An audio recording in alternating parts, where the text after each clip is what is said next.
अस्सलामुअलैकुम। अफगान तालिबान मुज़ाकरात में पाकिस्तान के किरदार से मुताल्लिक तहलका खेज इंकशाफात सामने आ गए। क्या हैं वो इंकशाफात, आज की वीडियो में आपको बताएंगे, सो वीडियो को आखिर तक जरूर देखिएगा। दोस्तों, अफगान तालिबान और अमेरिका के दरमियान तय पाने वाले मुआहदे में पाकिस्तान की हुकूमत ने, बिलखसूस आर्मी एस्टैब्लिशमेंट ने, जनरल बाजवा ने बहुत तामीरी किरदार अदा किया, क्योंकि अफगानिस्तान के लिए पाकिस्तान की माजी की कुछ गलतियों को दोहराया नहीं गया। एक नई पॉलिसी बनाई गई जिसने इस अमल को कामयाबी तक पहुंचाया। अमेरिकी think tank middle east institute के डायरेक्टर मार्वन वाइनबाम भी तस्लीम करते हैं कि पाकिस्तान का किरदार बहुत मौसर रहा है। उन्होंने कहा कि अमेरिका पहले ही पाकिस्तान की तरफ से इस बार सहूलतकारी का एतराफ कर रहा है। पाकिस्तान ने मस्बत किरदार अदा किया है, उसने माहौल को खराब करने वाला किरदार अदा नहीं किया। अल्लाह जिसको चाहे इज्जत दे और जिसको चाहे जिल्लत दे के मुतरादिफ अफगान अमन मुआहदे में पाकिस्तान के अहम किरदार और अहमियत से हिंदुस्तान के तमाम अज़ाइम खाक में मिलते नजर आ रहे हैं। हिंदुस्तान और अफगानिस्तान को कठपुतली हुकूमतों के बाहमी गठजोड़ की वजह से मगरबी सरहद पर पाकिस्तान ने दहशतगर्दी की भारी कीमत अदा की। पहले पाकिस्तान ने अमेरिका के फ्रंटलाइन स्टेट का किरदार अदा करके सोवियत यूनियन को शिकस्त से दो चार किया और पाकिस्तान के माशरती स्ट्रक्चर को तबाह बर्बाद करके रख दिया। तालिबान और अमेरिका की जंग में सिर्फ अफगानिस्तान या अमेरिका ही नहीं बल्कि पाकिस्तान ने भी बड़ा नुकसान उठाया है। 2004 से 18 के दरमियान दहशतगर्दी के वाकयात में 26,000 से जायद बेगुनाह पाकिस्तानी शहरियों और 32,000 से जायद मुश्तबा अफराद को जान से हाथ धोना पड़ा है। पाकिस्तान ने 40 बरस पहले 30 लाख से जायद अफगानियों को पनाह देकर अखुवत और भाईचारे के इस्लामी जज्बे को जिंदा रखा। हालांकि उन अफगान पनाह गुज़ीरों की वजह से पाकिस्तान में दहशतगर्दी की बड़ी लहरें उभरी और दिफाई मसाइल पैदा हुए। पाकिस्तान में सियाहत तबाह हुई, स्मगलिंग और मंशियात के फैलाव में इजाफा हुआ। क्लाशनकोफ कल्चर और मंशियात के धंधे ने पाकिस्तान के माशरती फैब्रिक को बर्बाद करने में अहम किरदार अदा किया।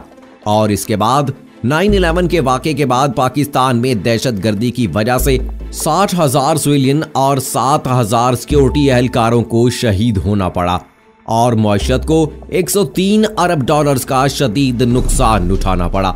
आज अफगान तनाज़े की बातचीत के जरिए हल ने पाकिस्तान का मौक़िफ़ दुरुस्त साबित किया है, वगरना अमेरिका ने पाकिस्तान को तालिबान के खिलाफ इक़दामात तेज करने के लिए हमेशा डू मोर की रट लगाए रखी है। हिंदुस्तान के साथ मिलकर पाकिस्तान के खिलाफ मुआशी और फौजी पाबंदियां आयद की गई।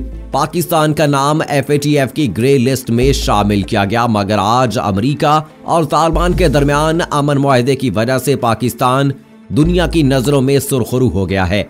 और ये बात साबित हो चुकी है कि चाहे अमेरिका हो, सोवियत यूनियन हो या बरतानिया, अफगानों की मज़ाहमत हर ताकत के जोर पर काबू नहीं पा सकती हैं। दोस्तों, वज़ीर ख़ारजा शाह महमूद कुरैशी ने वाज़े किया है कि अमन मुआहदा अमेरिका और तालिबान के दरमियान हुआ है। पाकिस्तान फैसलों का हिस्सा नहीं, हमारा किरदार सहूलतकार का है। भारत का अफगानिस्तान में सिक्योरिटी पर कोई किरदार नहीं होना चाहिए। भारत ने हमेशा तखरीबकारी को फरोग दिया है। अफगानिस्तान में अदम इस्तेहकाम की सूरत में पाकिस्तान मजीद मुहाजिरीन नहीं संभालेगा। ईरान की अफगानिस्तान से सरहद लगती है, उसे दाइश से खतरात हैं। हम दाइश को अफगानिस्तान में मजबूत होता देखना नहीं चाहते। अफगान पनाह गुज़ीरों की बाइज्जत वापसी चाहते हैं।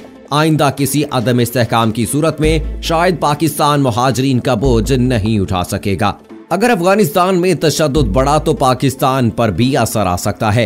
दोनों ममालिक के दरमियान हमेशा शुकूक व शुबहात रहे हैं। काबुल को किसी वहम का शिकार होने की जरूरत नहीं। ईरान का कश्मीर के मामले पर मौक़िफ़ भी हौसला अफजा है। सेनेट में अमेरिका और अफगान तालिबान के दरमियान होने वाले मुआहदे पर पॉलिसी बयान देते हुए शाह महमूद कुरैशी ने कहा कि तालिबान का बड़ा मुतालबा गैर मुल्की फौजियों का इनखला था, इसमें वो कामयाब हुए। इसके असरात मनफी मस्बत दोनों हैं। अमेरिकी फौजियों का इनखला होना चाहिए, ताहम जिम्मेदाराना होना चाहिए।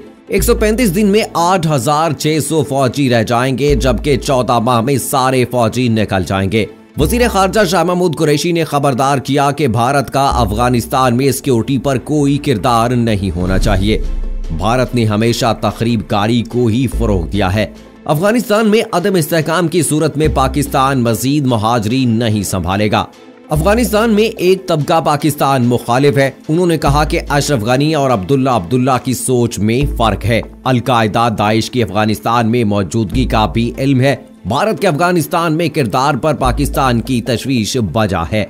ईरान को भी अफगानिस्तान में दाइश की मौजूदगी पर तशवीश है। उन्होंने कहा कि ईरान में भी अफगान मुहाजिरीन हैं। पाकिस्तान ईरान अमरीका कशीदगी ताल्लुकात में कमी के लिए सहूलतकारी कर सकता है। भारतीय मुसलमानों पर मुजालिम के हवाले से ईरानी वजीर खारजा के बयान की हमायत करता हूँ। तुर्की, ईरान और रूस ने मसला कश्मीर पर पाकिस्तान की हमायत की है। दोस्तों, अमरीका और अफगान तालिबान के मुआहदे पर शाह महमूद कुरैशी ने कहा है कि ये मुआहदा कागज का टुकड़ा नहीं। अमरीका ने सलामती कौंसिल से तौसीक़ की यकीन दिलाई है। पहले 5 फौजी अड्डों से इनखला होगा। मुकम्मल इनखला में 14 माह दरकार होंगे। ये अफगानिस्तान के फैसले हैं। हक ये है कि वही फैसले करें। अफगानिस्तान के आगे का रास्ता काफी पेचीदा और दुश्वार है। अमेरिका को खदशा था कि कहीं हम दोबारा 9/11 का शिकार तो नहीं हो जाएंगे। एतबार की इस कमी को खत्म करने में वक्त लगेगा। अलकायदा और दाइश के कैदी भी अफगानिस्तान के लिए चैलेंज है। वजीर खारजा ने कहा कि तालिबान, अशरफ गनी और अब्दुल्ला की अपनी अपनी सोच है। अफगान इंटेलिजेंस के ताने बाने की अपनी अलग दास्तान है। अमेरिकी एस्टेब्लिशमेंट की अपनी सोच है, जबकि ईरान पड़ोसी और तेहरान और वाशिंगटन के ताल्लुकात कशीदा थे और रहेंगे। ईरान के अफगानिस्तान से सरहद लगती है। उसे दाइश से खतरात हैं। हम दाइश को अफगानिस्तान में मजबूत होता देखना नहीं चाहते। अफगान पनाह गजीनों की बाइज्जत वापसी चाहते हैं। शाह महमूद कुरैशी ने वाज़ेह अल्फाज में कहा कि आइंदा किसी अदम इस्तेहकाम की सूरत में शायद पाकिस्तान मुहाजिरीन का बोझ नहीं उठा सकेगा। अगर अफगानिस्तान में तशद्दुद बढ़ा तो पाकिस्तान पर भी इसका असर आ सकता है। उन्होंने कहा कि अफगानिस्तान में एक तबका पाकिस्तान के बारे में मनफी तासुर रखता है। हम तालिबान अमरीका मुज़ाकरात का हिस्सा हैं, ना ही जामिन हैं। सारी ठेकेदारी और बोझ पाकिस्तान पर डालना दुरुस्त नहीं है। हम सिर्फ सहूलतकार हैं। हम पश्तूनों के अलावा दीगर कौमियतों तक पहुंचना और राब्ता करना चाहते हैं। उन्होंने कहा कि हमारी ख्वाहिश है जिम्मेदाराना इनखला होना चाहिए। हम अफगानिस्तान के साथ महफूज और रेगुलेटेड सरहद चाहते हैं। ये यकीन दहानी चाहते हैं कि अफगान सरजमीन पाकिस्तान के खिलाफ इस्तेमाल नहीं होगी। सब जानते हैं पाकिस्तान के खिलाफ अफगान सरजमीन इस्तेमाल होती रही है और कौन करता रहा है। पार्लिमान की राय हमारे लिए रहनुमाई का काम कर सकती है। यकसुई और हम आहंगी होना हमारी जरूरत है। दोस्तों, शाह महमूद कुरैशी ने कहा कि अफगानिस्तान के अमनो इस्तेहकाम से कासा 1000 तापी गैस पाइपलाइन मुकम्मल करने में मदद मिलेगी।